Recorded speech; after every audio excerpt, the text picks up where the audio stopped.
Thank you.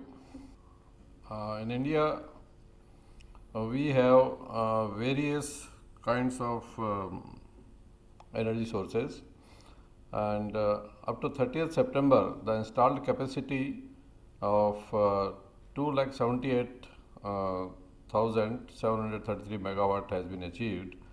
Out of which, if we see the percentage, the maximum percentage is 61% coal, and followed by hydro 15%, renewable energy 13%, gas and diesel about 10%, nuclear 2%. Thermal energy, which is coal and gas, constitutes about 70% of total installed capacity.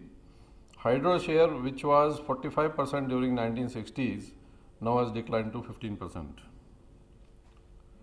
Capacity addition during 12th plan up to 30th September from April to September is 79,483 megawatt, which again you can see 80% is thermal share, and hydro is only 4%, renewable is 15%. Sector-wise addition, if you see up to 12th plan, private sector contributed 62% in thermal capacity addition and 18% in hydro capacity addition during 12th plan up to 30 September. Hydro central sector contributed 73%, private sector contributed 18%, state sector contributed 9% in capacity addition in 12th plan. The targets for 12th plan for the whole year for April 2012 to March 2017 are 88,000 megawatt, which again constitutes thermal as the largest contributor. In hydro, central sector has 55% share, private sector has got 30% share, and state sector has 15% share. Thermal in central sector is 21%, private sector is maximum 60%, and state sector is 19% for the addition of 12th plan period. Renewable energy targets, the government aims to increase renewable energy installed capacity to 175,000 megawatt by 2022. That is 5 times increase from current capacity of 36,000 megawatt. By the year 2022, solar capacity is planned to reach 100,000 megawatt and wind capacity 60,000 megawatt. In the Reinvest event organized by government in January 2015, green commitments of 2,15,000 megawatt were received from power producers. This will be a huge jump, and if this target is followed, increasing private share capacity and reducing percentage PLF. If you see the chart from 2009 to 2015, the share of private sector was 15%, and it has increased in 2015 to 37%, whereas government share from 85% is decreasing to 63%. And in the chart in the lower side is the PLF, which in 2009 was 77% PLF, has declined to 62%. For private player also, it was 91% in 2009, which has declined to 57%. The total capacity is increasing, PLF is decreasing. Now, gross electricity generation in 2014-15 was 11 lakh million units. That is thermal and gas, which contributes 80% of gross electricity generation, whereas hydro, renewable and nuclear, they are 12%, 5%, 3% respectively. If you see the power deficit reducing, but a huge latent demand which remains unserved.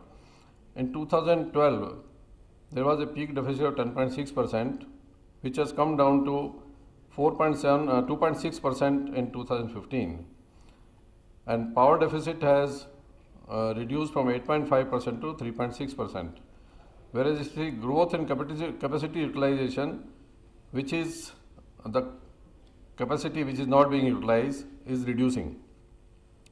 Per capita consumption of electricity in various countries is been given in the graph below. India is the lowest per capita consumption in kilowatt hour, that is 1010. This is a projection for value is 2015, whereas for others the value is for financial year 2012 only, and we are far behind the per capita consumption of many countries. The average of the world is 2,972, Brazil alone is 2,509, and if we see USA, Canada, they are much ahead. Actual energy requirement vis-a-vis energy availability in each region during 2014-15. If you see the deficit in various regions, Northern has a deficit of 6.3%, Western has 0.8%, Southern has 4.1%, Eastern region 1.6%, Northeastern region 8.7%, all India deficit is 3.6%. This is energy requirement vis-a-vis energy availability. During 2014, total ex-bus energy availability increased by 7.4% over the previous year, whereas the energy requirement registered a growth of 6.7% during the same year. Overall, 3.6% energy deficit prevailed in the country during 2014 and 15. All India month-wise actual energy requirement vis-a-vis energy availability during 2014-15. If you see during 2014-15, August 2014 witnessed the highest requirement of energy, 94,000 million units, having a deficit of 4.6%. During the same year, in February 2015, it witnessed the lowest requirement of energy, 77,000 million units, having a deficit of 2.5%. Actual peak demand vis-a-vis peak met in each region. We can see there is a deficit. Northern is the highest, Eastern is the lowest, Northeast is still high. During 2014-15, peak met increased by 8.7% over the previous year, whereas the peak demand registered a growth of 9% during the year. Overall, 4.7% peak shortage prevailed in the country during 2014-15. All India month-wise peak demand vis-a-vis peak met during 2014-15. During 2014-15, June 14 witnessed the highest peak demand of 1,48,000 megawatt, having a deficit of 5%. During the same year, November 2014 witnessed the lowest peak demand, 1,37,000 megawatt, having a deficit of 3.6%. Anticipated energy requirement in 2015-16. It is anticipated that 2015-16, except Western and Eastern region, other three regions would face energy shortage. Overall, 2.1% energy deficit anticipated in the country during 2015 and 16. Anticipated peak demand vis-a-vis peak met during 2015-16. Energy generation in 2014 in various countries. If we see, India ranked third in electricity generation in 2014, behind China and USA. Energy generation in China and USA was 5 times and 4 times higher than India respectively. Although this is third, but if you see the difference, India energy generation is 12 lakh megawatt, 12 lakh million units, whereas USA 43 lakh million units. China is 57 lakh million units. Now, neighboring countries, if we see our position, we have installed capacity of 2,78,000 megawatt, whereas Pakistan is only 21,000, Bangladesh 11,000, Sri Lanka 3,000, Bhutan 1,400, Nepal is only 770 megawatt. Power import between neighboring countries. Between SAARC countries, there is a plan to import power and export power.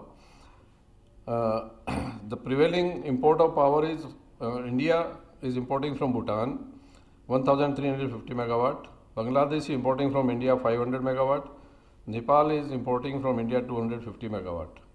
There is a proposal, India to Nepal energy will be exported. From Bhutan to India is already there. Proposed is Nepal to Bangladesh, Bhutan to Bangladesh, India to Pakistan, and Sri Lanka vice versa.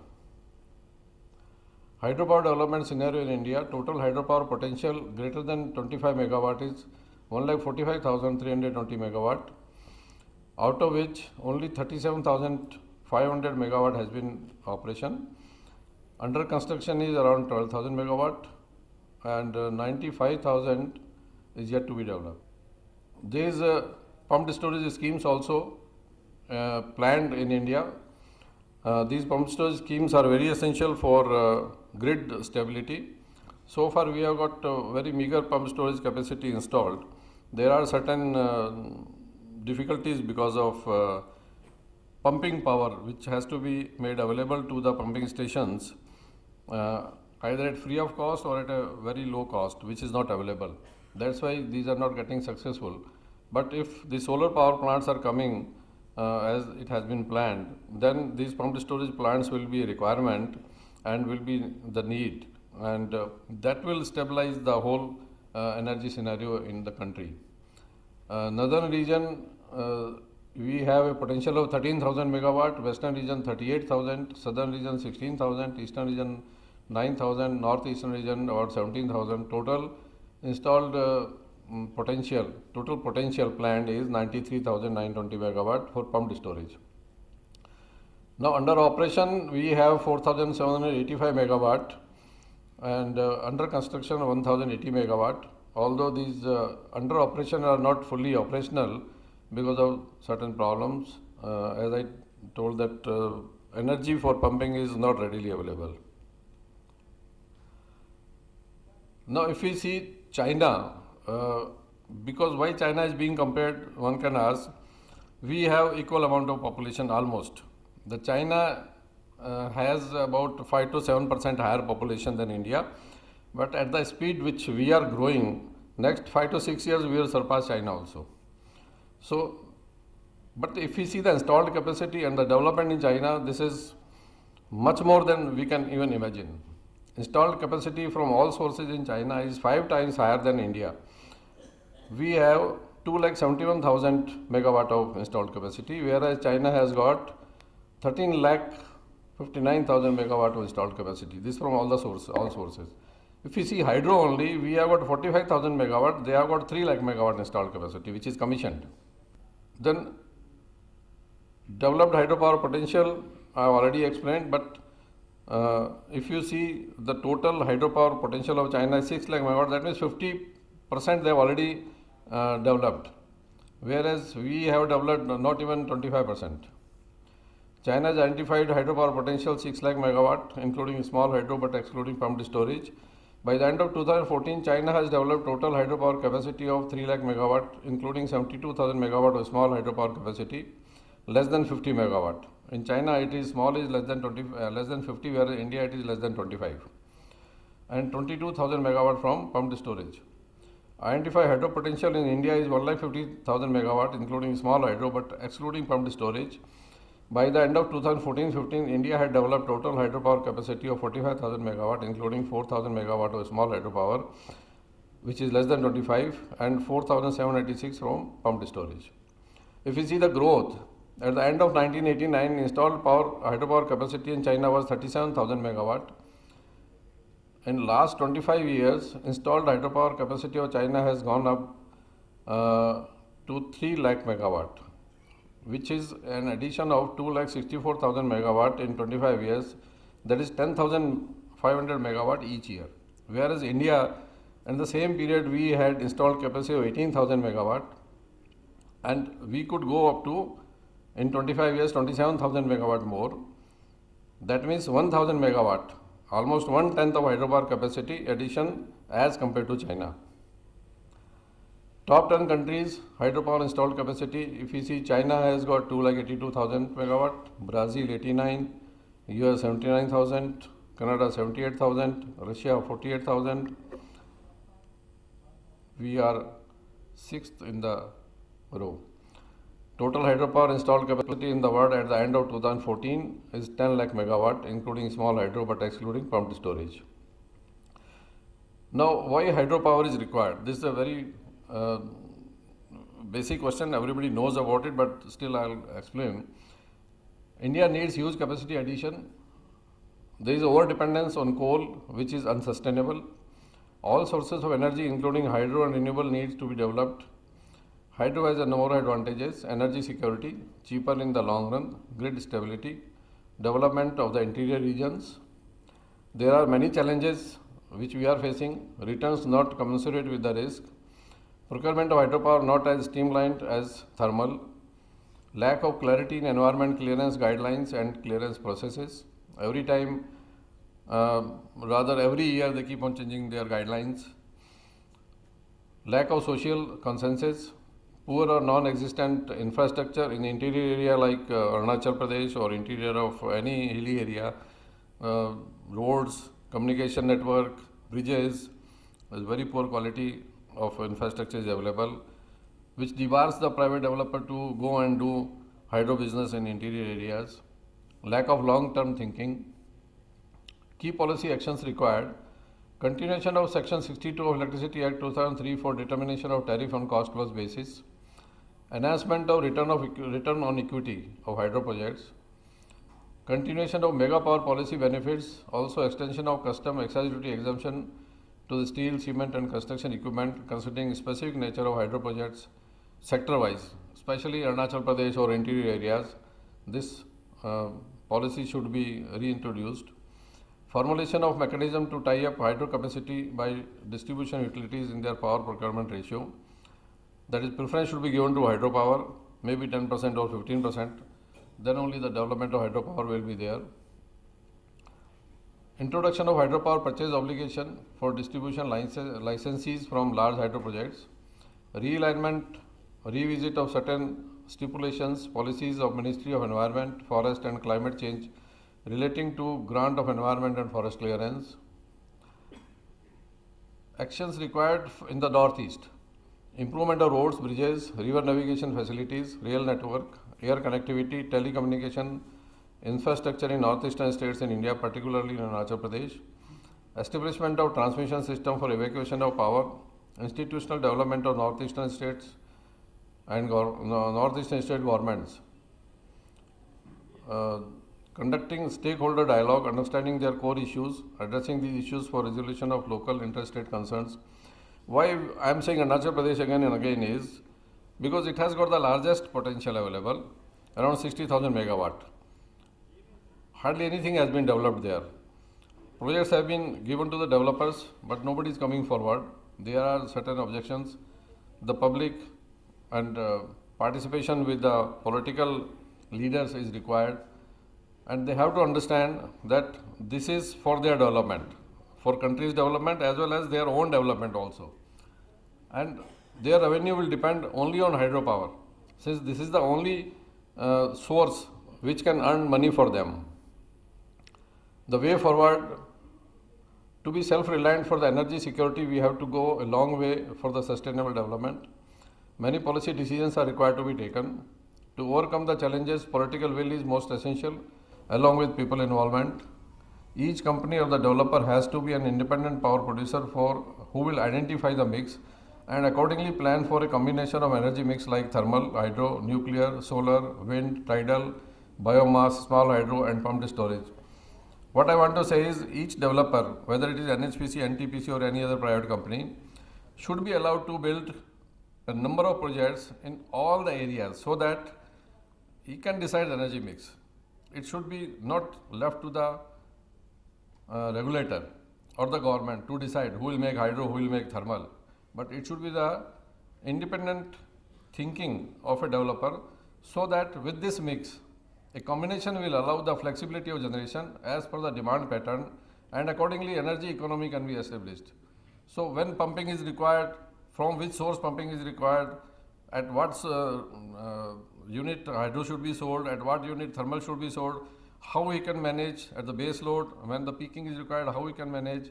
So that management should be left to the particular company, and then accordingly you will decide an average rate which will be the cheapest for the consumer.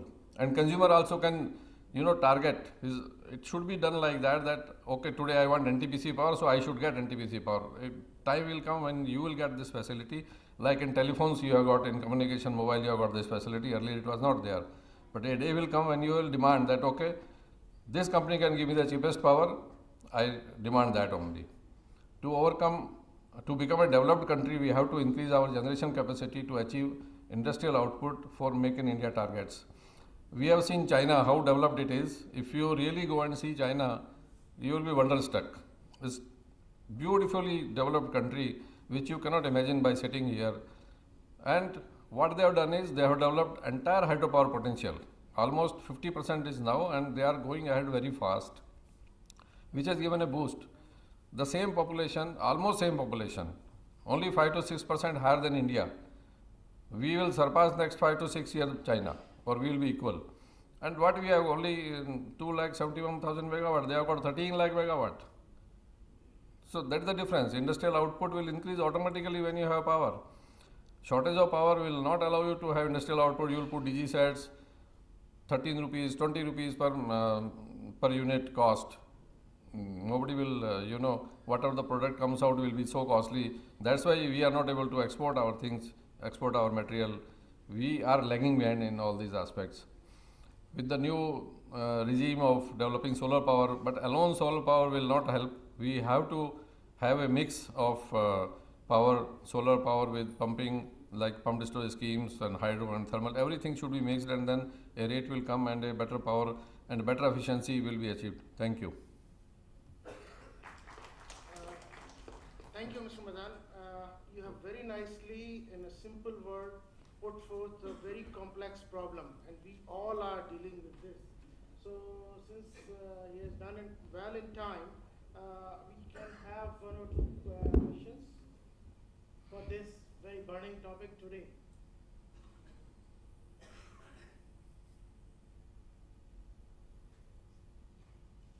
Yes. Sir, I want to add, you have compared the hydropower with the Chinese and other, they are very well developed. But problem is that India is a democratic country. We can't go like China is going. Suppose they want to construct a dam here, there won't be any other voice raised against the dam construction. Once government has decided, they are going for the dam construction, other thing. Problem in India, I have seen in Arunachal Pradesh, other thing, all the local problems, you can't take the drilling machine. If you want to put the drilling machine there, villagers want some money. If one villager will come, 100 villagers, so there is a lot of political will should be here to solve all these problems. That's why in the hydro sectors we are only using 25% what is available today in our country.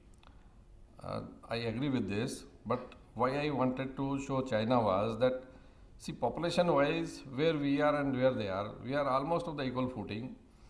But how the electricity has helped them to develop up to such an extent, this is the requirement. So that requirement has to be understood. It is not that we are having the same conditions what Chinese people are having today. Even some dam is forced, it is forced. In democratic country, it cannot be forced. But political will and public involvement, we are able to construct, and we have been doing that. But recent past, we have seen that the will has declined so much, and so many NGOs have come forward. They are putting all sorts of objections. There is nobody to control. We are not able to control even our own ministries like MOEF, which keeps on giving new guidelines every time. Projects are becoming unviable. I don't understand, if projects have become unviable, hydro, which is free of cost, river water is coming, who will help us? We are not helping ourselves. So that's what I am bringing this point, that public at large should know that we are also at fault. It is not that public only at fault or democracy is at fault. We are ourselves at fault. We have to improve ourselves. We are talking to, like we are making one large project, 3000 megawatt. Public is ready. Public hearing was done in one day. It was completed. Public has given its go ahead.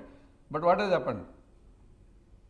MOEF is not giving clearance because the catchment area study has not been done.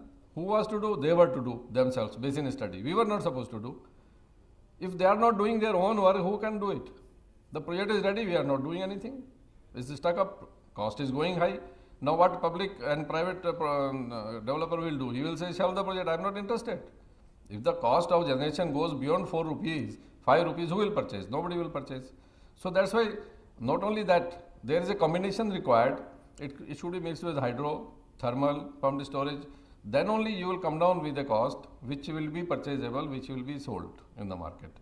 That is why my emphasis comparing China is that we can always see that, okay, what they have done, what we have not done.